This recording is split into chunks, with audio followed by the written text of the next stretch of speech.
Hi, back mount ഇത് എങ്ങനെ ആംബാർ ചെയ്യാൻ നോക്കാം. ഫസ്റ്റ് വൺ ഇതേപോലെ ബാക്ക് മൗണ്ട് സെക്യൂർ ചെയ്യാം. ബാക്ക് മൗണ്ട് ഇതേപോലെ സീറ്റ് ബെൽറ്റ് ഹോൾഡ് ചെയ്ത് ടൈറ്റ് ആയി ടൈറ്റ് ചെയ്യാം. ഒരാം ഇതേപോലെ ഓവർ ആൻഡ് നെക്സ്റ്റ് ആം ഇതേപോലെ അണ്ടർ ആണ്. ഫസ്റ്റ് വൺ ഇതേപോലെ അണ്ടർ ഹുക്ക് ചെയ്ത് ആമിന്റെ സൈഡിലോട്ട് നേരെ ഫോൾ ചെയ്യാം. അണ്ടർ ഹുക്ക് ചെയ്ത് ആമിന്റെ സൈഡിലോട്ട് നേരെ ഫോൾ ചെയ്ത് ഗ്രിപ്പ് ചെയ്യാം. ഇതേപോലെ അവരുടെ ആം ഗ്രിപ്പ് ചെയ്യാം. ഈ ഗ്രിപ്പിന്റെ പേരാണ് കിമുറ ഗ്രിപ്പ്. ഇതേപോലെ കിമുറ ഗ്രിപ്പ് ചെയ്തതിനു ശേഷം അവരെ ഹിപ്പിൽ ഇതേപോലെ പുഷ് ചെയ്യാം.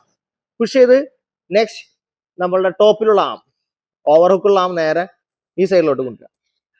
ഈ സൈഡിലോട്ട് കൊണ്ടുവന്നതിന് ശേഷം അഗെയിൻ പുഷ് ചെയ്ത് നെക്സ്റ്റ് ടോപ്പിലുള്ള ലെഗ് എന്ത് ചെയ്യുക, നേരെ സ്വിങ് ചെയ്ത് ഓവർ ഹെഡിലോട്ട് കൊണ്ടുവരാം. ഓവർ ഹെഡിൽ കൊണ്ടുവന്ന് submit and finish the armbar. Again once more